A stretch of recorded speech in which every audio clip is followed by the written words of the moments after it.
Hey guys, I want to do a little video on the installation aftermath of my Joying radio. Found this on Amazon, and I did a lot of research on it before I came up with this. What I needed was a backup camera and some navigation. I've got portable navigation and a couple other things hanging off my windshield, so I thought I'd like to get it all contained in one unit.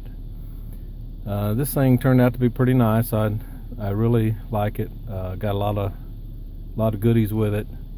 Came with a DVR,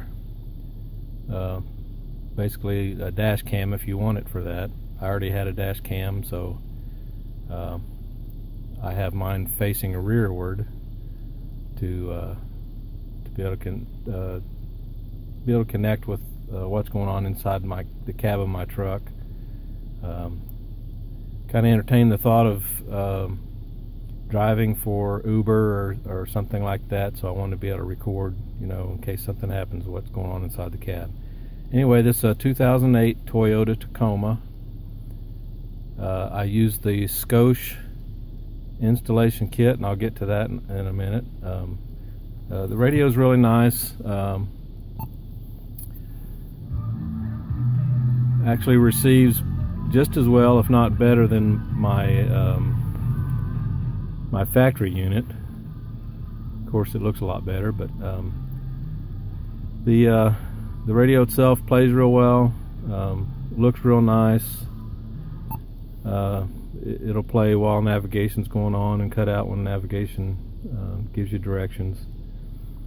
Has Bluetooth. Connects really well with my phone. I have Samsung S5. It sounds real well on both ends, incoming calls, outgoing calls. It's got a microphone up here built in, but I'm not sure exactly what that's for, if that was for the Bluetooth. But I got an additional microphone with the unit. Just came standard with the unit. I'm guessing that just picks up a little better, maybe. Here's the in-cab DVR. Records to a SD card. It does real well also. Just a couple reasons why I picked this over others was the price. This unit was $300. In Best Buy or someplace like that sells other head units that have navigation and that in there were $700+, and you didn't always get everything with it to do the navigation. So, and you certainly didn't get a dash cam and all those other goodies with it. So, it works off Android system. Connects real well with. Of course, you have to be near Wi-Fi, but let's see. I probably got my Wi-Fi. There we go. Connects real quick with Google. Works really well. I've played with it a little bit, not a whole lot, but anyway, onto the navigation. They gave me a download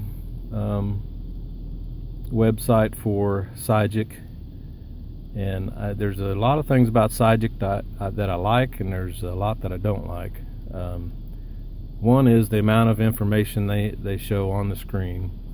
If you can see, if you just get somewhere you don't really know exactly where you're at, it will show you the street you're on. It shows the county and the township or the town that you're in. I thought that was really neat. Out here in the background on the horizon, if you put it in 3D mode, it shows the cities in the distance. So the different cities that you can pick to go to, or just to kind of know where you're at. So I thought that was really good.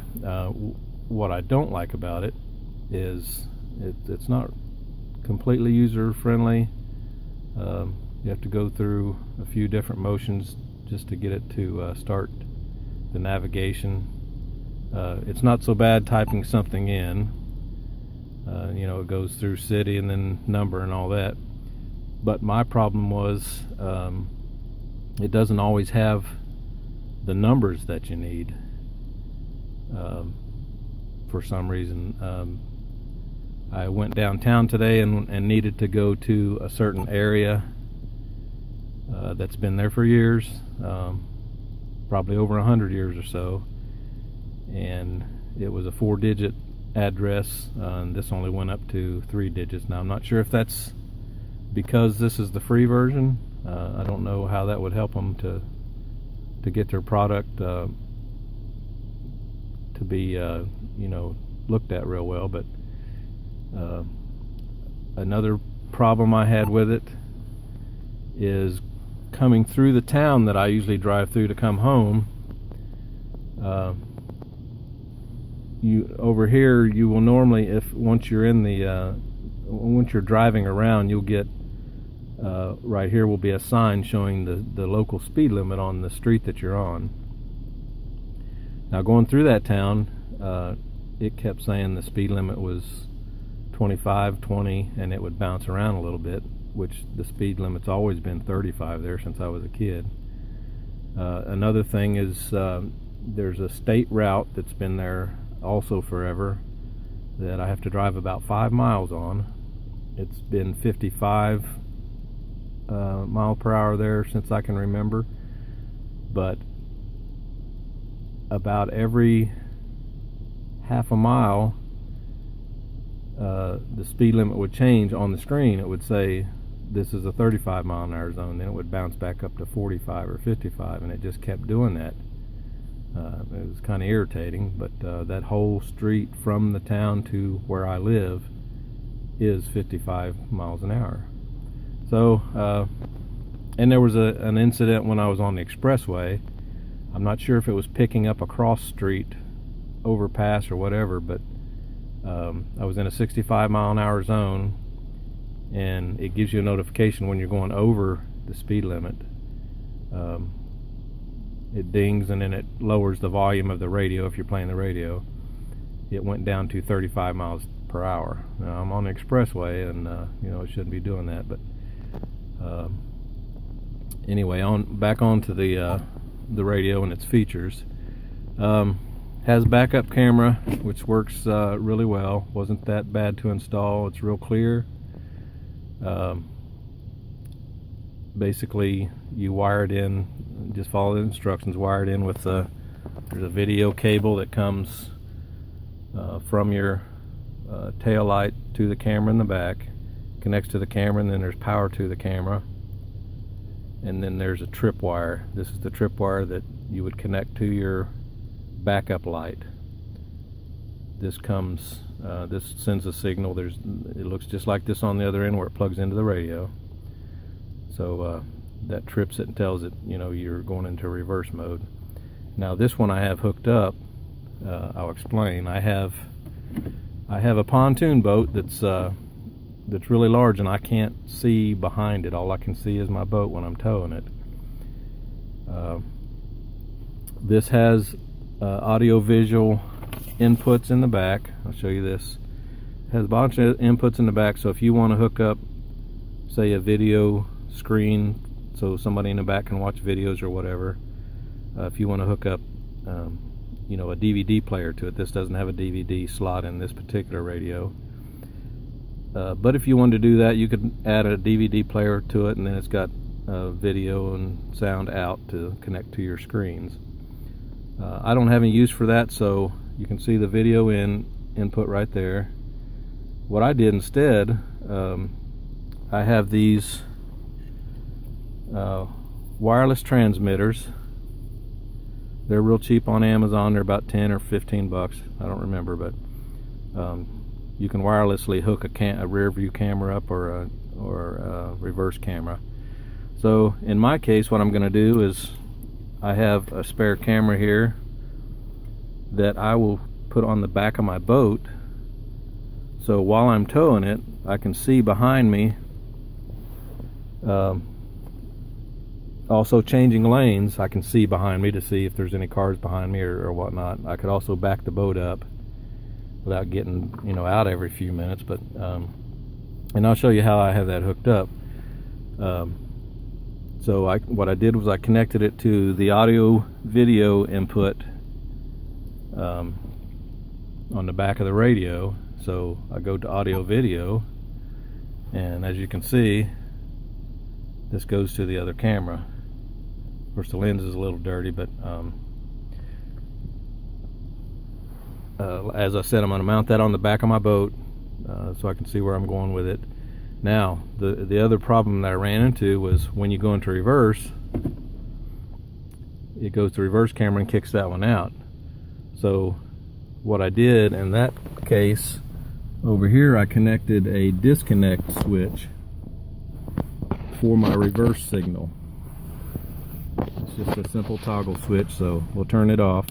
So now it kicks out my reverse, and I'm back to the audio video in. So anytime I want to back my boat up, and this is only going to be during the backup mode, I flip that switch and then it cuts that off. And then I flip it back on. For normal towing, I'll still be able to leave the audio video connection on and see what I'm doing the whole time I'm traveling. So now on to the Scotia. Really, I think it's a really good radio. It's a really good value. I've talked to them a couple times for some issues I had. They weren't major issues, but they got right back with me.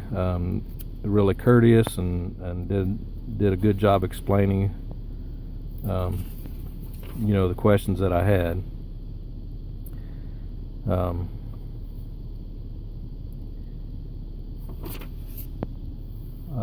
I don't know really anything else that I can add to that, other than, you know, there's a lot you can do with these radios. There's a lot of options with it. Car recorder, that's what I was telling you about, the car DVR.